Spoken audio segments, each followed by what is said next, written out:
নমস্কার, সুমিজ কিচেনে সবাইকে জানাচ্ছি স্বাগত। আজকে আপনাদের সাথে শেয়ার করব পাবদা মাছ ভুনা রেসিপি। যারা নতুন রাঁধুনি আছেন তাদের জন্য খুব সহজে রেসিপিটি করেছি, আশা করছি ভালো লাগবে। একটি কড়াইতে দিয়ে দিচ্ছি পরিমাণ মতো তেল। তেলটা গরম হলে একে একে মাছগুলো দিয়ে দিতে হবে। পরিমাণ মতো মরিচ গুঁড়া, পরিমাণ মতো হলুদ গুঁড়া, পরিমাণ মতো লবণ দিয়ে মাছগুলো মাখিয়ে নিয়েছি।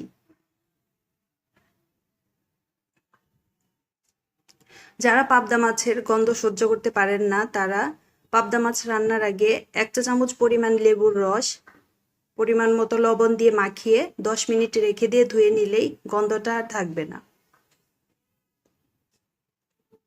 মাছগুলো ভাজা হয়ে গেছে, এখন একে একে তুলে নিতে হবে।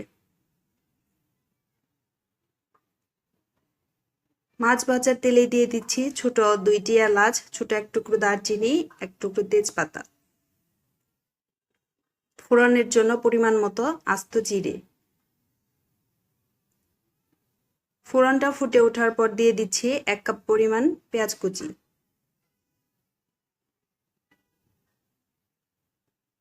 পরিমাণ মতো লবণ দিয়ে পেঁয়াজটা লালচে করে ভেজে নিতে হবে।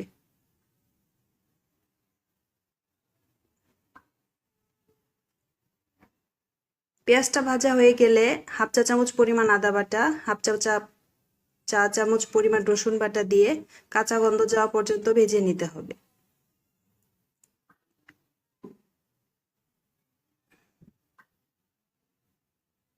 পরিমাণ মতো জল দিয়ে দিতে হবে যাতে মশলাটা পুড়ে না যায়। 1 চা চামচ পরিমাণ মরিচের গুঁড়া, হাফ চা চামচ পরিমাণ হলুদ গুঁড়া, হাফ চা চামচ পরিমাণ ধনিয়া গুঁড়া দিয়ে খুব ভালো মতো কষিয়ে নিতে হবে। মাছ ভুনায় যতটা ভালোভাবে মশলা কষানো হবে মাছ ভুনা খেতে কিন্তু ততটাই স্বাদ হবে। মশলাটা ভালোভাবে কষানো হয়ে গেছে, এখন পরিমাণ মতো জল দিয়ে দিতে হবে। আর ভিডিওটি যদি ভালো লেগে যায় একটি লাইক দিতে ভুলবেন না। এরকম আরো সহজ রেসিপি পেতে চাইলে চ্যানেলটি সাবস্ক্রাইব করে দিতে পারেন। ঝোলটা ফুটে ওঠা পর্যন্ত অপেক্ষা করতে হবে। ফুটে ওঠার পর ভেজে রাখা মাছগুলো দিয়ে দিতে হবে। একটি বড় সাইজের টমেটো টুকরো করে কেটে নিয়েছি। এখানে আমি ফ্রোজেন টমেটোটা ব্যবহার করেছি, আপনারা চাইলে ফ্রেশ টমেটো ব্যবহার করতে পারেন। দিয়ে দিচ্ছি 3টি কাঁচামরিচ।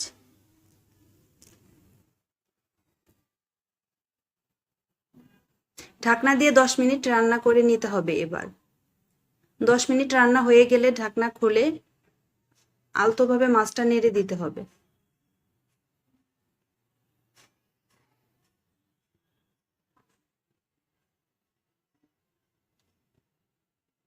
এ পর্যায়ে এসে দিয়ে দিতে হবে হাফ চা চামচ পরিমাণ জিরা গুঁড়া।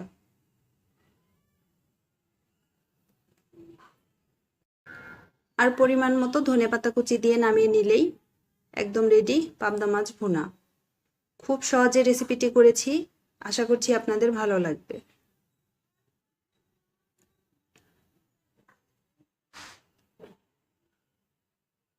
নতুন রাঁধুনিরা এই রেসিপি ফলো করে রান্না করলে সবাই কিন্তু খুব প্রশংসা করবে। আজকের মতো এখানেই বিদায় নিচ্ছি, আবারও দেখা হবে নতুন কোনো রেসিপিতে।